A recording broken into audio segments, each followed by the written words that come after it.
Hey guys, what's up? Welcome to Honor of Kings. Samahan niyo kung panoorin itong laro pa sa Honor of Enemy Kings. minions will arrive in 5 seconds. All forces, move out! Ito yung kalaban natin. Ang pangalan niya ay Lupo. Sinubukan ko siyang patayin. Kaso nga lang, ang tigas parang pipi. Kaya ayun, ako yung unang namatay. Pero hindi tayo papayag na hindi tayo makabawi. Kaya tala, balik tayo doon. Dito hinahabol siya ng mga kasama ko. Kaya oras na para makaganti. Ayun, patay ang titi.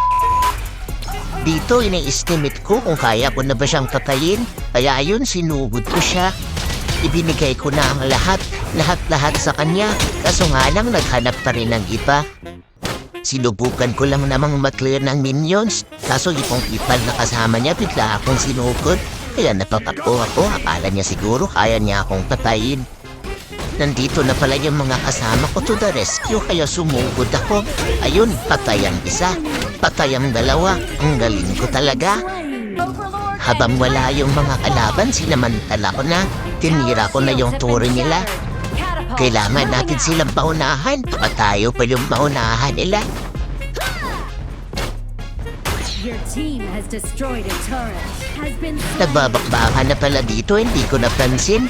May kalaban palang ginagangbang. Ito, try natin to patayin. Ayun, patay yung kasama ko pero patay din siya. Magaling din naman talaga ako, di ba? Nakita ko sa mapa sinusugod yung ating mga kasama. Si Musashi pala, sipain natin sa mukha. Ayun, maga. May mga kalaban sa loob ng tore, sipain natin ang flying kick tapos takbo para di tayo mahuli. Ito pa isa, parang tanga. Di niya alam na mamamatay na siya. Sinipa ko ng sinipa hanggang bumuka yung niya. May kalaban na wala ng buhay, sipain sa mukha para mamatay. At meron pa palang isa. Hala, gusto niya ata makatikim ng threesome.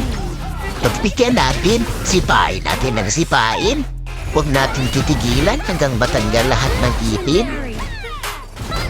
Dito pinipilit kong sirain yung turi ng kalaban. Kaso nga lang, ayan, bigla ba naman silang nagsuntutan? Kaya no choice tayo kundi tumakbo, pero hinabol pa din nila ako. Kaya pinalagan ko sila. Di ba ako sure pero baka makachamba. Ayun, patay ang isa. Meron pang natira, gigil na gigil, gustong makaisa. Okay lang yan, bumawi na lang tayo. Sabi nga nila, kung walang kalabaw, wala din kabayo. Ha? Tama ba yun? Kailangan ulit natin mambasag ng tore, mga pare. Huwag lang tayo pahuhuli. Nandito pa naman yung mga kalaban. Gigil na gigil makipagsuntukan. Akala mo talaga mananalo. Pero joke lang yun. Ito naman masyadong sineryoso. Namatay tayo dun na. Pero okay lang yan, at least nakapatay din tayo ng isa. Wahahaha, wahahaha. Ito at muli na naman tayong nabuhay. May pasugod na mga kalaban dito. Gusto rin nata mamatay. Hindi ko alam kung tatanga-tanga. Pero sumugod ba naman siya mag-isa? May kasama pala si Pangit. Pula hanapin tapos sipain sa singit. Ayun ang na punit. Ito pa may kalabang isa. Tatlo kami tapos sumugod siya. Tag-iisip ka ba?